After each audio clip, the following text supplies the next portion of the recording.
Hola, soy Iván Meini, profesor de Derecho Penal en la Facultad de Derecho de la Universidad Católica, y estimo que no hay razones convincentes para incluir en el Código Penal el llamado error de comprensión culturalmente condicionado.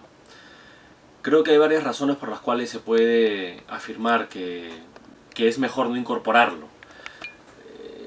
Una primera tiene que ver, y probablemente esta es la más sencilla, tiene que ver con la terminología que se utiliza para expresar este error de comprensión. Decir que las personas que tienen patrones culturales distintos a los hegemónicos están equivocados, es decir, incurren en un error, contradice justamente todo lo que esta categoría jurídica pretende explicitar. Es decir, reconocer la diversidad cultural sin que eso signifique que hay cosmovisiones correctas y por tanto las que no se condigan con esta son incorrectas o equivocadas. La terminología error de comprensión culturalmente condicionado le termina dando la razón a una determinada cosmología en la forma como entiende la realidad y cómo se relaciona con su entorno. Y por tanto, las personas que no compartan esta cosmovisión incurren en un error de comprensión generado por sus patrones culturales distintos. Eso me parece que está mal. Segundo, la forma como se expresa el artículo 15 del Código Penal, y esto en derecho comparado es más o menos similar, es decir, el que por su cultura o costumbres comete un hecho punible sin poder comprender la ilicitud de su acto o sin poder comportarse de acuerdo a aquella comprensión, a lo que se está refiriendo de manera expresa es a un supuesto de inimputabilidad. Desde siempre la inimputabilidad ha sido la incapacidad penal y en un Estado de Derecho eso significa que el sujeto por alguna razón no tiene capacidad para comprender la ilicitud del acto o teniéndola no tiene capacidad para comportarse de acuerdo a aquella comprensión.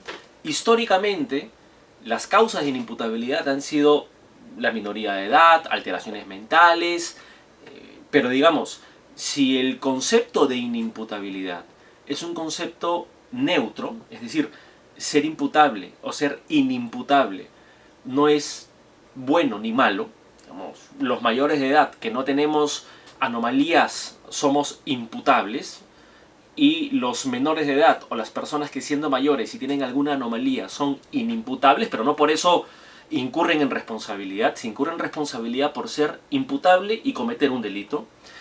Entonces, lo que habría que preguntarnos es cuáles son las causas que pueden conllevar una situación de inimputabilidad. Tengo la impresión de que una de esas causas es la diversidad cultural. Ahí donde los patrones culturales propios del sistema o el proceso de socialización del sujeto sean tan distintos de los patrones culturales hegemónicos o imperantes en el contexto donde actúa, esa persona, por sus propios patrones culturales, probablemente no pueda comprender el carácter ilícito del acto, que para él no es ilícito, pero para la sociedad hegemónica sí, o probablemente pudiendo comprenderlos, no pueda comportarse de acuerdo a aquella comprensión. Hay casos que creo que pueden explicar esto de una manera clara. El más tradicional es el cervináculo, las relaciones sexuales de un mayor de edad con una niña que en ciertas comunidades campesinas o nativas todavía se sigue practicando, es visto para el Código Penal vigente en el Perú como un delito de violación sexual, con una pena que puede ir hasta los 35 años.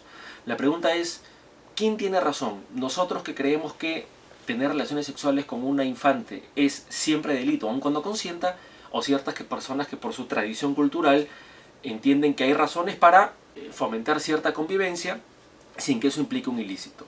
Ciertamente que la inimputabilidad por diversidad cultural, que creo es lo que regula hoy día el artículo 15 del Código Penal, y en derecho comparado, por ejemplo, países como Colombia o Bolivia admiten explícitamente que la diversidad cultural es una causa de inimputabilidad. Las bondades de entender que eso es así tienen que ver además con el principio de igualdad. Creo que esta es una tercera razón en clave ya constitucional. La imputabilidad en derecho penal es una categoría que se aplica a quienes consideramos iguales, es decir, a quienes vamos a exigir que adopten la ley penal y por tanto las personas que tienen capacidad para vincularse por ella y para obedecer los actos que esa norma proclama. Un niño, una persona con alteraciones mentales o una persona que tiene patrones culturales diametralmente opuestos a los nuestros, no son igual. Y no quiero equiparar, como tradicionalmente se ha hecho, a las personas que tienen patrones culturales distintos con personas que puedan sufrir alguna anomalía psíquica o algún trastorno de la personalidad. Porque la crítica es, una persona que tiene patrones culturales distintos no es una persona que pueda estar, en términos clínicos, enfermo. Evidentemente que no. Pero al derecho penal no le interesa eso.